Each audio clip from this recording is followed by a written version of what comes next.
Sleepy.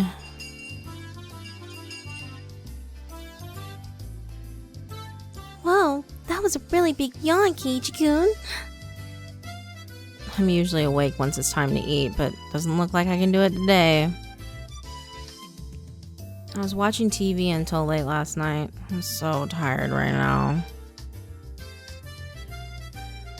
Was one of those raunchy TV shows you loved so much on last night? How extremely vile! Wait a second, don't imagine things and jump to conclusions. It's perfectly normal for boys. Nothing to be ashamed about. Rika not patting my head only made me feel worse. Could you just let me pass out this lunch break? No, seriously. My, you think I could just sit here and allow that? I'll get really angry if you disturb me. Really angry.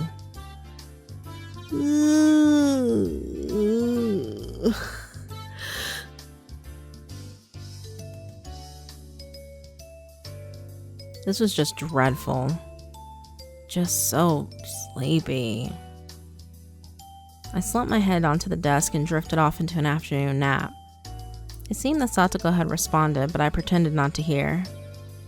Cut it out, Satoko-chan. Keiichi-kun fell asleep. His sleeping face. So cute.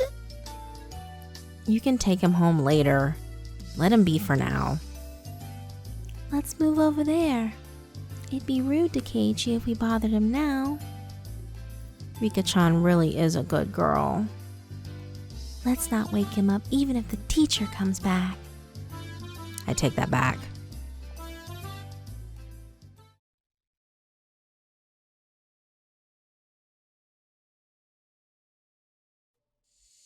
The excuse that I didn't sleep much last night because I was watching TV was a lie. I was in bed at the usual time, but because of the conversation with Oishi-san that afternoon, I didn't get much sleep. Just spending the day like this, it's almost as if the incident with Tomitake-san didn't happen at all. It made me think, was Oishi-san just trying to deceive me? But it was probably the truth. One thing was certain, I couldn't speak to anyone about it. He wanted my assistance, but I really didn't know anything about it. If I knew I wasn't going to be of any help, I probably wouldn't have listened in the first place. Ended it up with me, again, regretting learning something I didn't need to know. If I had never learned about it, I would, without a doubt, be goofing off with the rest of them right now. I couldn't help but resent Oishi-san for this. Huh?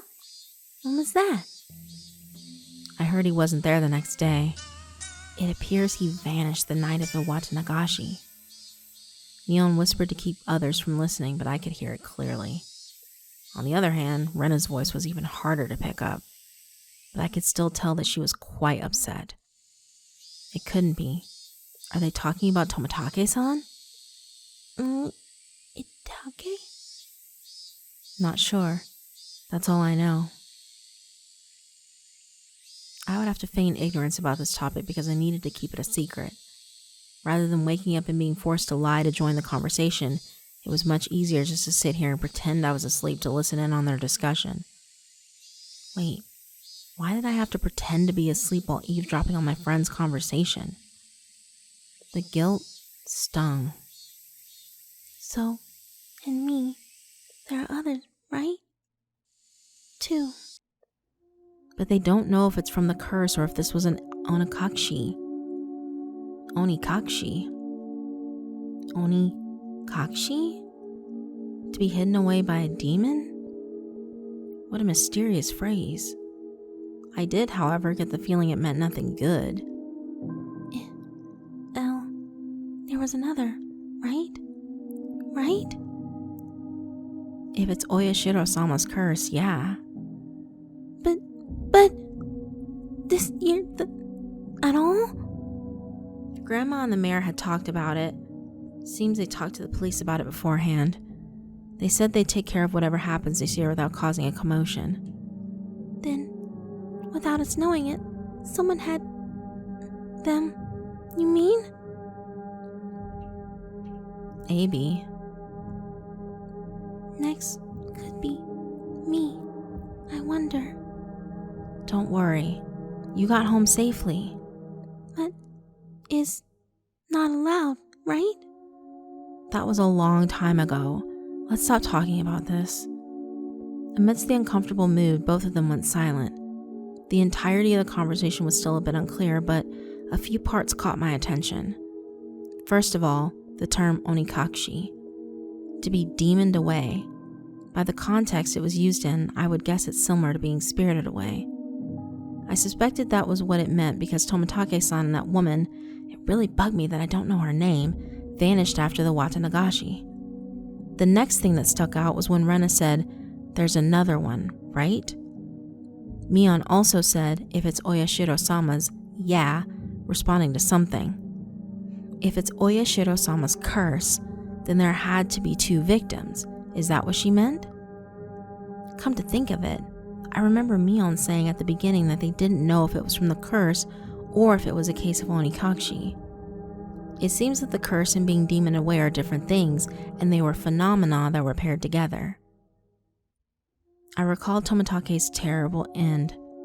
That wasn't something as elegant as disappearing. That horrendous end would best be described as a curse.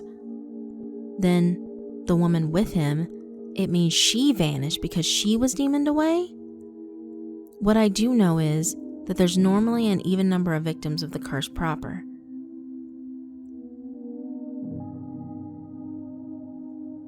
And the last point that bothered me was Rena. Rena was frightened. For what reason, I didn't know. However, she knew that something had made her a potential target for Oyashiro-sama's curse. If I recall correctly, Oyashiro-sama should be the guardian deity of Hinamizawa.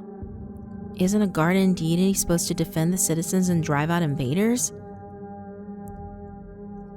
If I recall correctly, yesterday Oishi-san said that originally the targets were enemies of the village, but recently there was no longer any distinction between them or regular outsiders. But if that was the case, then I would think that I'd be the most likely target, having moved here more recently than Rena. From her composure, I could infer that she was grimly certain that she would be next. I should probably relay what I heard just now to Oishi-san. Informing the police of what I heard by eavesdropping on my friends while pretending to be asleep, it made me feel terrible. It raised a few questions and left me with a bad taste in my mouth. Would it be better not to seek the answers to those questions? As I continued to learn more and more, I felt like I had fallen past the point of no return. I would definitely regret this one day. I would definitely regret ever having learned of these events. The teacher approaches! Keiichi-san! You must awaken! In the distance, I could hear the ring of the handbell signaling the start of afternoon classes. I couldn't fall asleep. I couldn't sleep at all. I hastily opened my eyes and raised my head up. It was in that moment when I leaned against the back of my seat. There was a thumbtack stuck on the back of my chair with tape. Circumstantial evidence was enough. Satoko! Guilty without trial. Capital punishment. I furiously jumped up from my seat, and I tripped as if my feet were tangled up. My shoelaces had been tied together. Not bad, Satoko. While I was sleeping, you were able to conceal your presence to pull off this fine piece of work. The teacher came in right as I was about to pull off my shoes and tackle Satoko. Did you not notice that our teacher has arrived, Keiichi-san? Take your seat.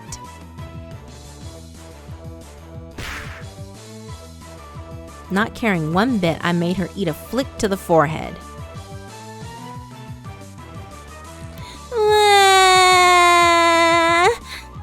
Keiichi-san's being mean. pick on the younger kids, Maibara-kun. Apologize to her. I saw Satoko stick her tongue out at me. That little brat! Come on, Maibara-kun. Yeah, I'll apologize. Sorry, Satoko-san. In any case, I apologize, even if it was in a completely insincere tone of voice. Damn her. I'll remember this! Kei-chan, get your revenge at the club meeting. Take your seat. I sat down after Mion told me to. She'd switched to class representative mode.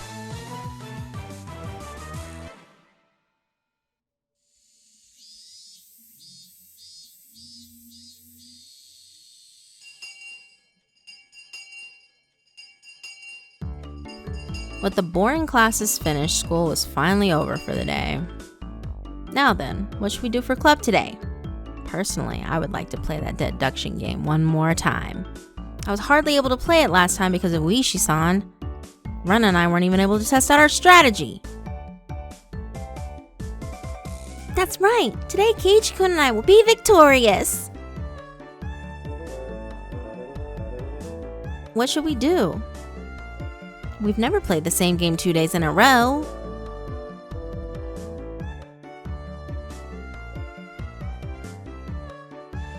Why not try asking me? Mion looked over her shoulder as we made eye contact. She slowly tapped her palm with her fist as her face suddenly lit up. Oops! I completely forgot I need to go help my uncle today. Sorry guys, not today. Helping your uncle? Aren't you a little goody two-shoes? Sorry, really. I really did forget. Well then, sorry guys. This old man is heading back home now. Mion left us with that and rushed off to the exit after snatching up her bag. You see, Mi-chan, she sometimes goes to help out at her uncle's shop in town. Ah, I thought she wasn't the type to get caught up in such bothersome stuff. She said that she gets paid for it. It's quite a bit of spending money from what I hear. I see. She was able to pay for that mountain of games with what she saved up from there. But that, wouldn't you call that a part-time job? Isn't that against school policy? There's a clause that states household chores are excluded. Is that what she's calling it? So what now? Pass on the club today? So, we're done today, I guess. Won't it be fine even without the club president? Let's do this. I opened the club locker and began searching for the deduction game from that ever-growing pile of games.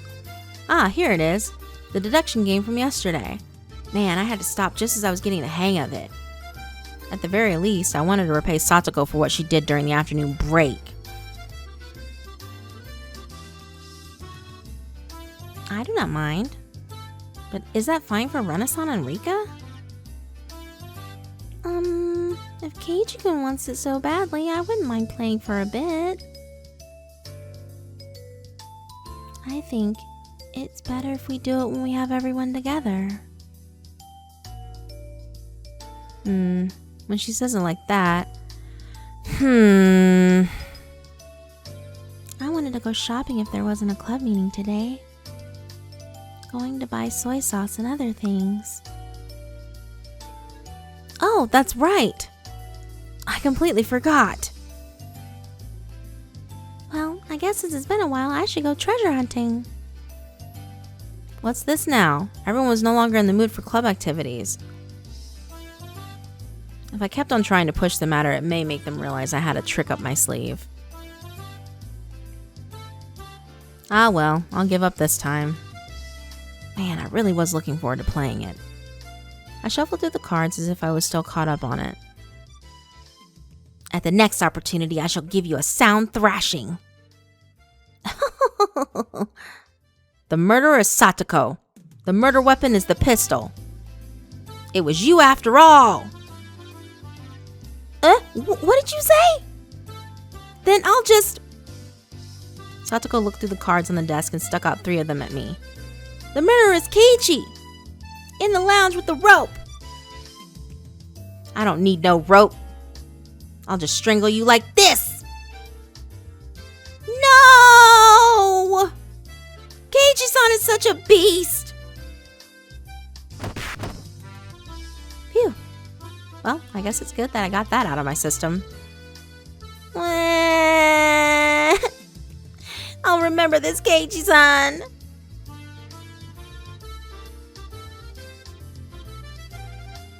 She was used as a plaything for quite a while. You poor thing. Cute. Everyone got ready to go back home. I also helped gather up the scattered cards. I suddenly paused. They were just the suspect cards, but I noticed something strange. Rena, Satoko, Rika, Keiichi, Mion, Satoshi. Satoshi? Not all the cards were made by us. Or at least every card besides this one has the name of a club member. Does this mean that this Satoshi fellow is a member? Was there someone in the class named Satoshi? I couldn't find anyone named Satoshi on the class roster stuck up on the wall. Keiichi-kun, let's hurry and finish cleaning up. Being rushed by Rena, I finished up quickly. Satoko and Rika-chan had already headed merrily for their lockers, so we were the only ones left in the classroom. Right now, Rena had already gotten her bag and was ready to leave. Rena? There must be quite a few people who transfer from the school, right? I tried asking Rena in a roundabout way. Rena made a troubled face and then answered. Yeah. Hinamizawa's a rural town, right? Some people transfer out every now and then. Then is Satoshi another one of those transferees? Sorry? I don't really know. There was a bit of a pause, but the answer was pretty much immediate. I'm not saying it to be mean. Just last year, I transferred in, so maybe I just missed him. So I didn't hear much about him. Sorry.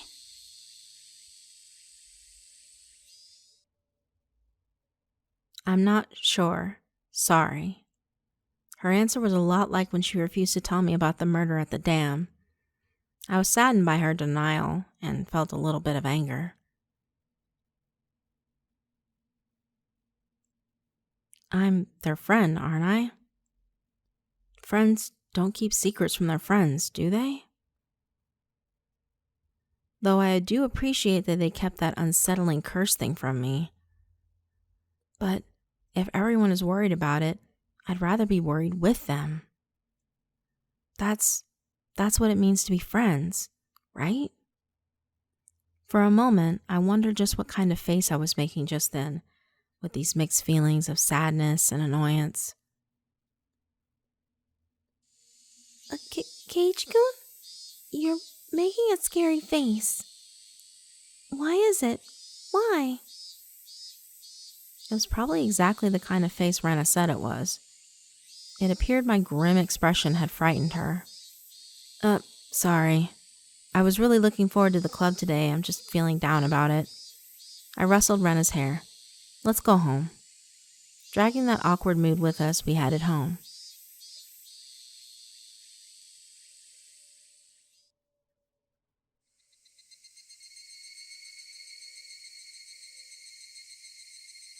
I wonder why. Why have I been getting this dumb feeling lately? I didn't know anything. I had nothing to worry about. I was just enjoying my everyday life. My long, outstretched shadow gave no answer to my naive inquiry. Keiichi-kun, are you tired, maybe?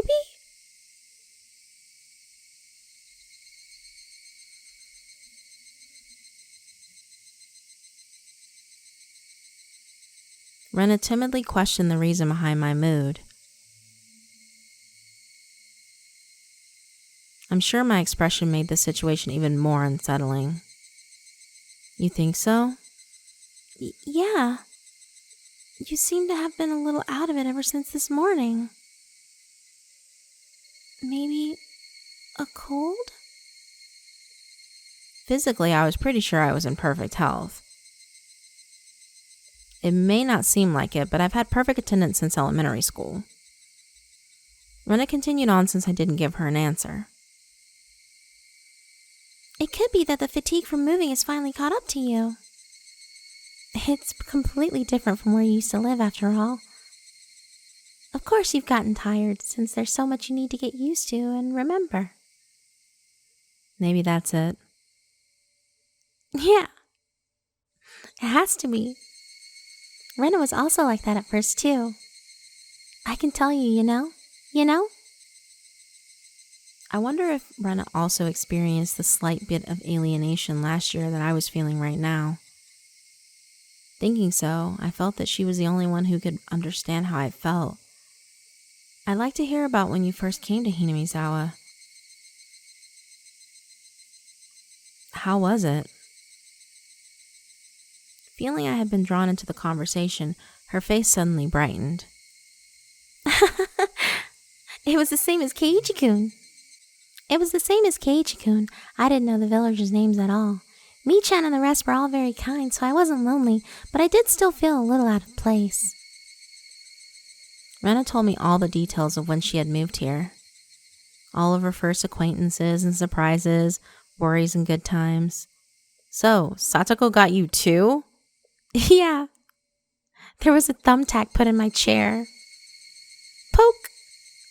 Then with that, yeah. That really takes me back. When were you invited into the club? The first day? Nah. There wasn't a club at the beginning. It was formed partway through. One day she said we should stay after and hold a big game tournament. Come to think of it, Mion did say she was the first club president. Now I get it. This is a secret, but Mi-chan used to be really bad at the beginning. She'd never win. Huh? Mion, really? I can't even imagine that. She had to do most of the penalties she came up with. Seriously, don't tell. I can't believe Mion was like that. So she gradually transformed into a monster who used any means necessary to win during that time. Mion is at her best when she's fighting dirty. I began making more friends besides Mi-chan after that, but yeah. It might have only been since you moved here that I had finally felt like I'd gotten used to it here. I guess Rena had also been left in the dark about Oyashiro-sama when she had just moved here. I guess when they finally told me about Oyashiro-sama, I'd be considered one of them. I wonder when I'll finally be considered one of them. Did you say something? No, sorry. Just talking to myself. Keiichi-kun, you're silly. Rena was poking fun and laughing at me, and I couldn't help but laugh as well. But I suddenly stopped. Then, after making up my mind, I spoke. Hey, Rena? Is there something that everybody is keeping from me? No, not at all. You're lying, aren't you? Rena suddenly stopped. Her expression was cold and intense. What do you mean by that? Keiichi-kun? Her tone was still the same cheery and light-hearted one as before. You are, aren't you? Keeping something from me. After understanding what I meant, her expression grew even more intense. Seeing that face, I regretted saying something so rash. But she came back at me in a way I didn't expect. Well then, Keiichi-kun, aren't you keeping something from us? Huh? Her tone didn't change, but it was the first time I'd seen this expression from Rena. With her gaze pierced through me, I couldn't believe this was the same Rena. Aren't you? Lies or secrets?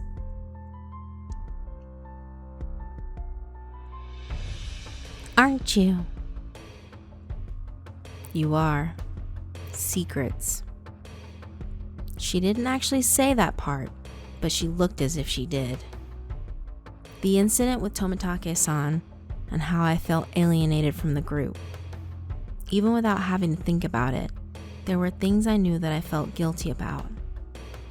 But I didn't tell everyone about what happened with Tomitake-san to be considerate. I was keeping it a secret just the same way they didn't tell me about Oyashiro-sama. Then, aren't we even? No, I'm not. No lies, nor secrets. Liar. Her answer was instant and it shook me. Rena stared as if burrowing through me, watching me like a hawk. Why would you say I'm lying? Didn't you say that you were called into the teacher's room yesterday during the club meeting, Keiichi-kun? I know. You didn't go to the teacher's room. I swallowed hard. It clearly wasn't a bluff. She knew what happened. The teacher said you had a guest, didn't she? But you didn't talk at the entrance. You talked inside of the car near the school gate. Rena knew everything. She knew that I was called out by Uishi-san and that I'd heard about the incident with Tomitake-san as well. Did she know all of it? Exactly who was that man? I don't know him. Why did someone you don't know have business with you? I want to know that myself. Then what did you talk about? It has nothing to do with you guys. It was a lie. Lies! Rena's scream echoed through the trees, sending frightened birds into the air. I couldn't exhale the deep breath I had just taken. No, it was like I wasn't allowed to exhale. It was here I first realized the person in front of me, she wasn't Rena Ryugu. Then, who was it that was standing before me now? Who had assumed Rena Ryugu's appearance? I held my breath for so long I could feel myself suffocating. Right? And then she made a facial expression that Rena normally might have made. It didn't matter that it was Rena's usual smile. It chilled me to the bone. She drew closer to me. I felt her breath against my face. It wasn't the least bit exciting. Whoever this was with Rena's face was going to chew my nose right off. I cowered as I imagined that. Then she smirked as if she was able to see right through me. We also have secrets. Just like how Keiichi-kun has secrets. It was Rena's usual smile, but her eyes were still like that of a hawk's. Bringing her face close enough to mine to almost bump into my nose, she kindly persuaded me.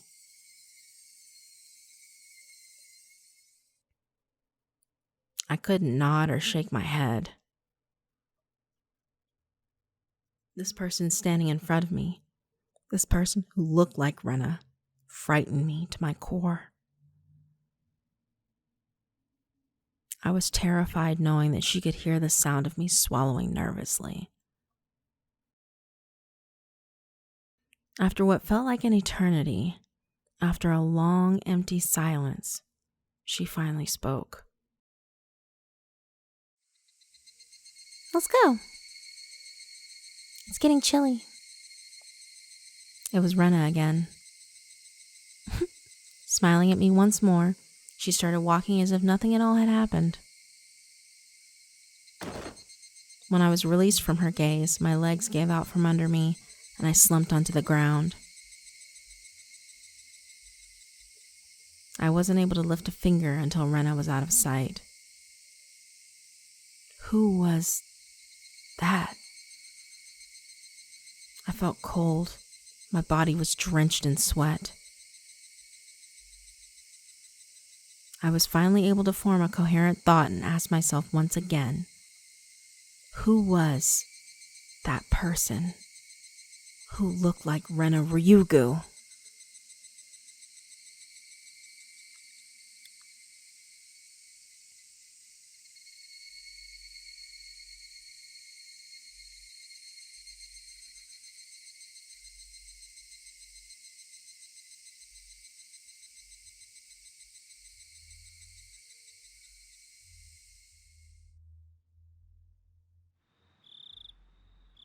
I was out of it and couldn't bring myself to do anything until dinner except stare blankly into space.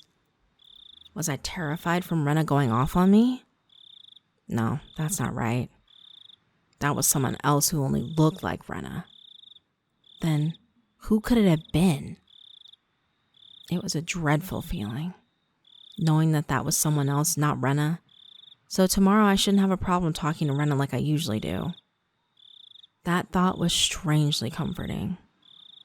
I concluded that I should just calm down and clear my head, though those thoughts continued swirling around my mind. Finally, I returned to my senses as I heard my mother calling out to me from the bottom of the stairs. Keiichi! It's a call from the bookstore. Bookstore? Can't think of why they'd be calling me. I went downstairs and picked up the receiver anyway. My apologies for calling so late at night.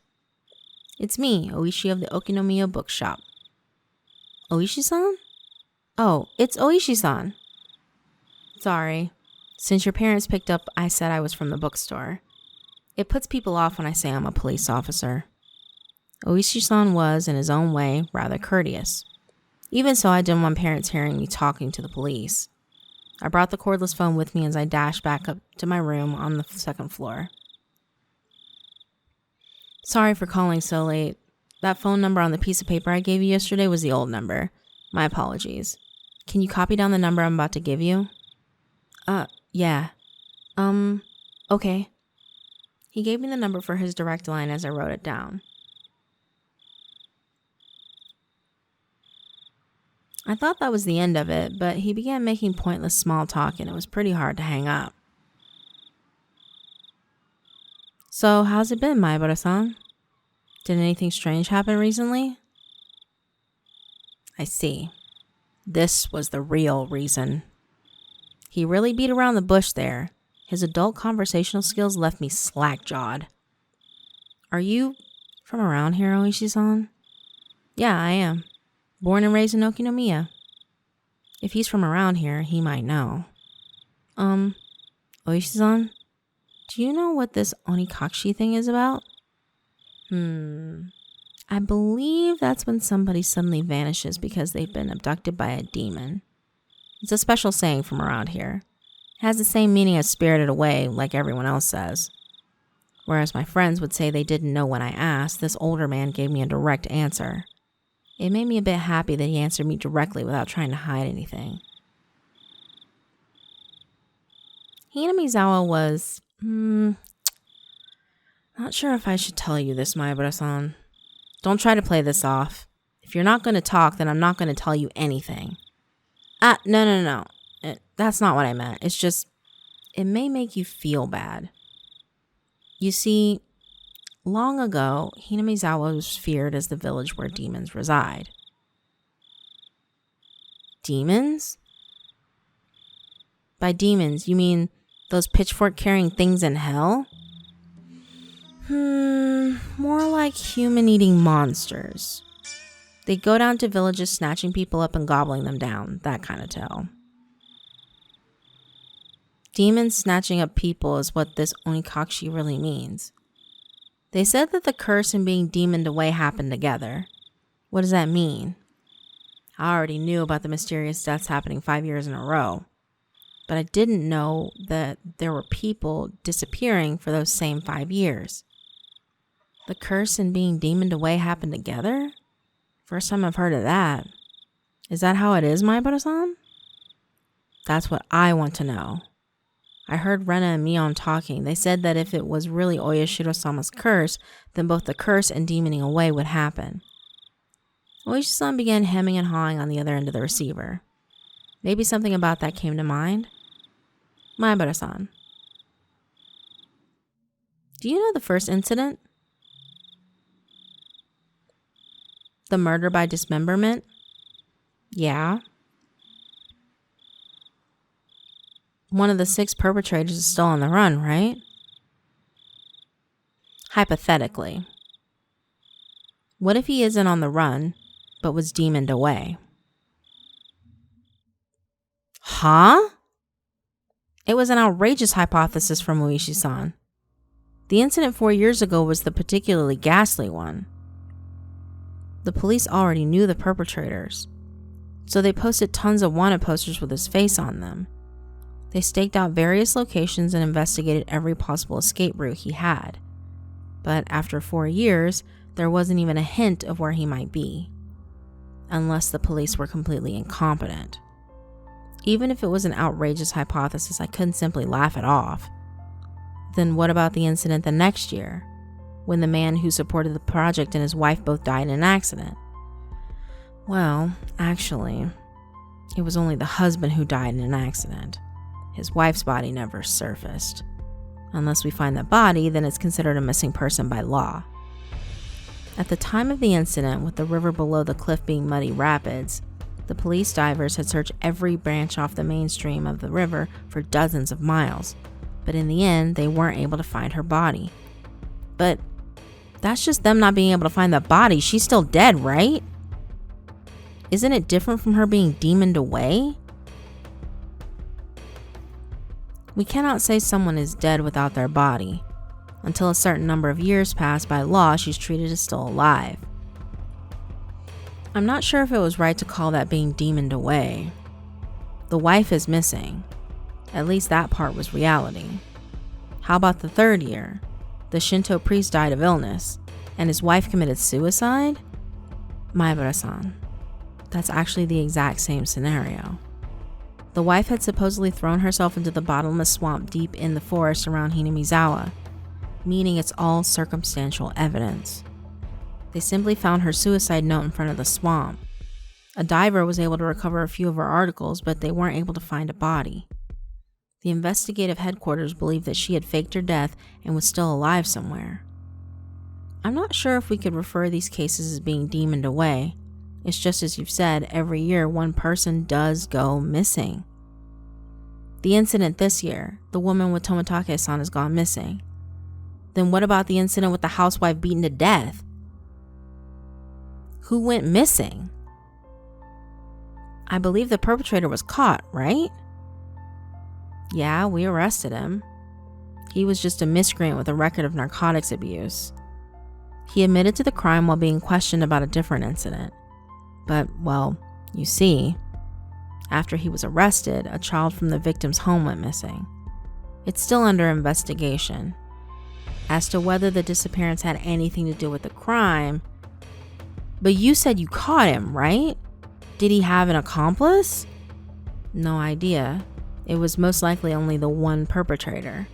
Moreover, we can't even check now, because while under investigation, that man, he died in his holding cell. He swallowed a spork and choked to death. It's not known whether it was an accident or suicide. Meaning, for the last 5 years, there's always one person who dies and one who goes missing? That's about right. No, actually, I'm surprised as well. I never realized they had that in common. I couldn't believe that this could help lead to the closing of those incidents. It was just something they had in common. Could it be that those demoned away have something in common? Oishi-san mumbled as he seemed to be thinking about it. So I summarized the events. The first year was the dam employee. The second year was the wife of a dam project supporter. The third year was the wife of the Shinto priest. Fourth year was the victim's family's child, and the fifth year was the victim's girlfriend, I guess? It doesn't seem like there's anything that connects them. With the exception of the first year, wives and girlfriends, those do stand out. It does seem like there are a lot.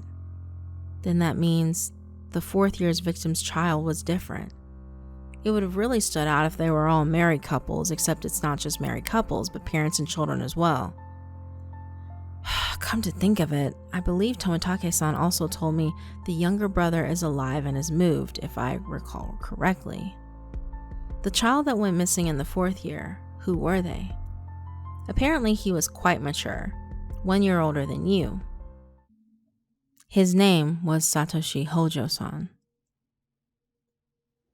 Huh? Satoshi? I remembered that name. Didn't they tell me Satoshi transferred out last year? He was at your school up until last year. Didn't they tell you anything about him? Come to think of it, when I transferred in, I believe they said my seat belonged to a recent transfer student. Then, where I sat once belonged to the one who was demoned away. It was his seat? I recalled the cold sensation that came from that desk. It made my hair stand on end. This string of mysterious deaths, no, Oyashiro-sama's curse, I now knew how it connected to me.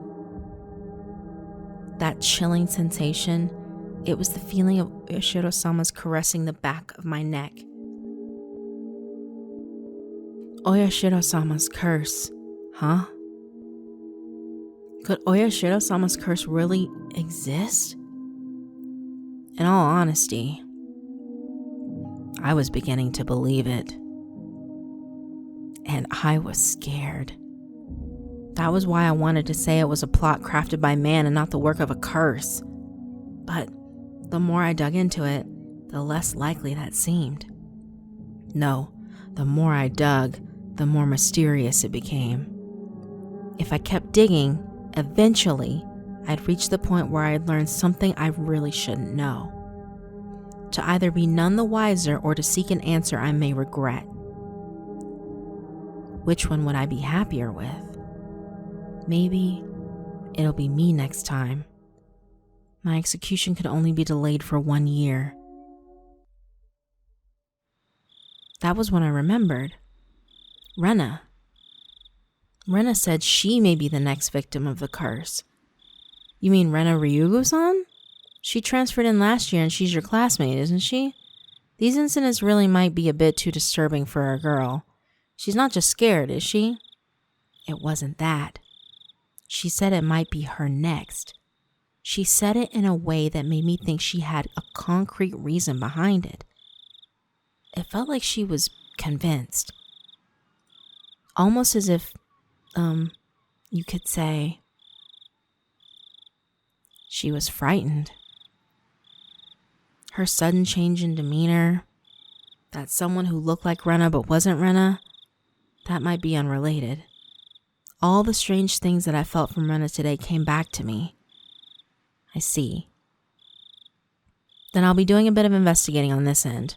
Please continue your observations of Ryugu-san, Maibara-san. Are you asking me to keep Rena under surveillance? That's not what I mean, Maibara-san. I just want you to watch out for your friend so she doesn't end up the next victim. At that moment, just as my mouth was agape because I was so impressed with his mature, clever way with words,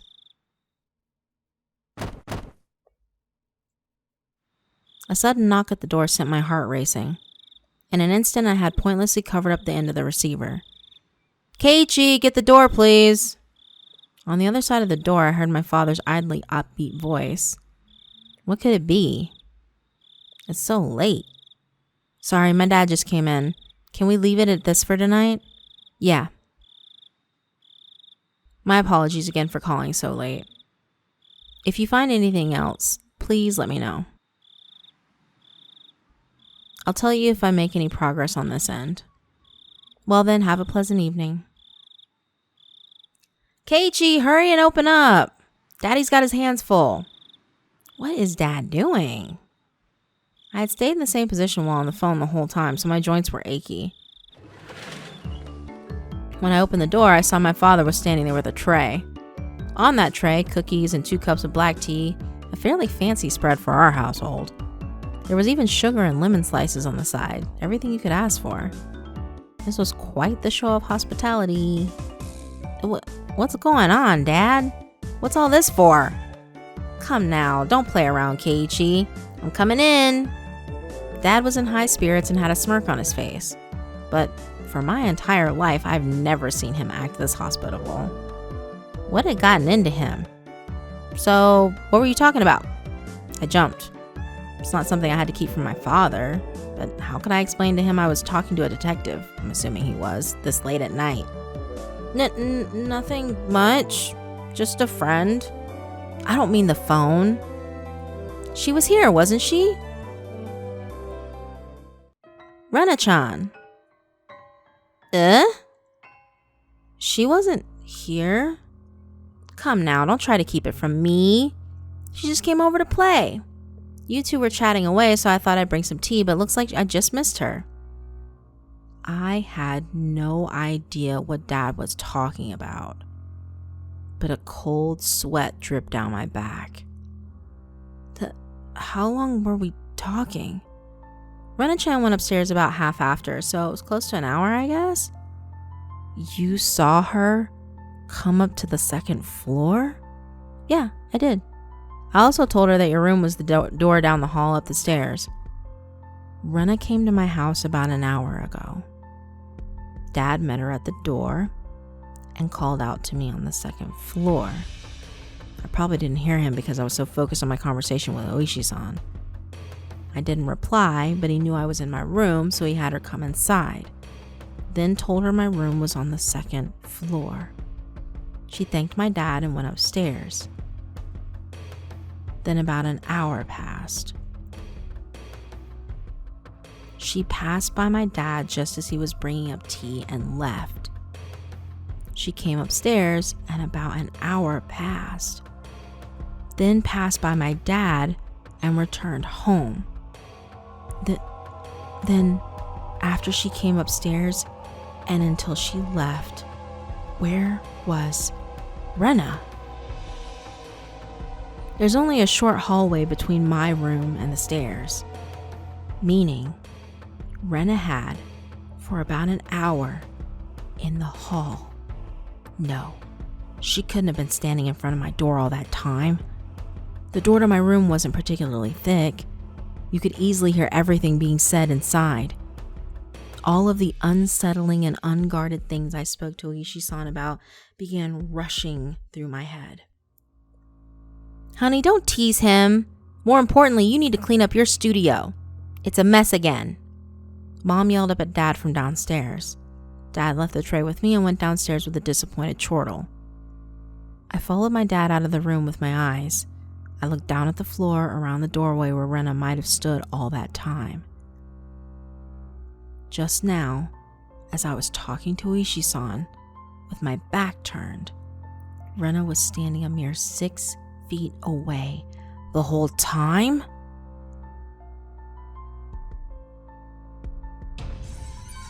All that time in this dimly lit doorway?